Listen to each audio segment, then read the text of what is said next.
নির্যাতনে পরিণত হয়েছিল।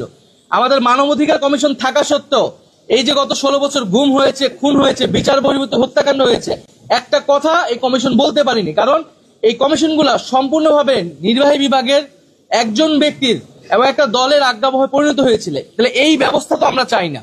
আর আরেকটা বিষয়, যারা বিরোধিতা করেছেন তারা বলার চেষ্টা করেছেন যে এটা এক্সিকিউটিভ বিভাগকে বা প্রধানমন্ত্রী ক্ষমতাকে অনেক খর্ব করে কিনা, প্যারালাল কোনো অথরিটি করে কিনা। আমরা এটা পরিষ্কারভাবে বলেছি, আর অনেকগুলো দল বলেছে যে এটি ভাবার কোনো কারণ নেই, কারণ এটা এক্সিকিউটিভের দায়িত্বই না যে এই কমিশনগুলোতে কারা নিয়োগপ্রাপ্ত হবে, বরং এই এক্সিকিউটিভ যার প্রধান বা প্রধানমন্ত্রী যে এইভাবে ক্ষমতার চর্চা করতে, সেটা অন্যায্য এবং অগণতান্ত্রিক।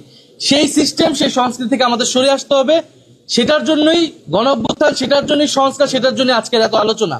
ফলে আমরা আহ্বান জানিয়েছি যে কেউ যাতে রক্ষণশীল অবস্থানে না থেকে, পুরনো কাঠামোকে সমর্থন না দিয়ে, যে গণঅভ্যুত্থান, যেই জন্য আমাদের নতুন বাংলাদেশের দিকে যাত্রা, সেই দিকে যাতে সবাই আমরা ঐক্যবদ্ধ হই, দলীয় স্বার্থ সংকীর্ণতার ঊর্ধ্বে উঠে আমরা ভবিষ্যৎ বাংলাদেশের জন্য কাজ করি।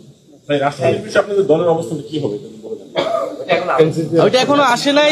ঐক্যমত্য কমিশন যেই প্রস্তাবনা দিয়েছে আমরা সেটাকে প্রাথমিকভাবে সমর্থন জানিয়েছি।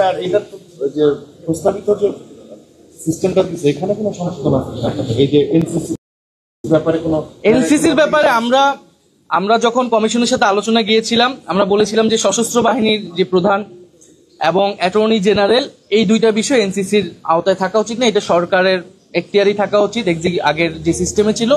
এবং প্রধান উপদেষ্টা, অন্তর্বর্তী যে নির্বাচনকালীন সরকার, সেটার ক্ষেত্রে প্রধান উপদেষ্টা নির্বাচনেও এটা এনসিসির ভূমিকা এখানে যুক্ত করা হয়েছিল। আমরা নির্বাচনের তত্ত্বাবধায়ক সরকারের আলাদা একটা রূপরেখা দিয়েছি, ফলে সেটাকেও আমরা বলতেছি এটাও এনসিসির এখতিয়ারে না থাকলেও আমরা চাচ্ছি না যেটা থাকুক।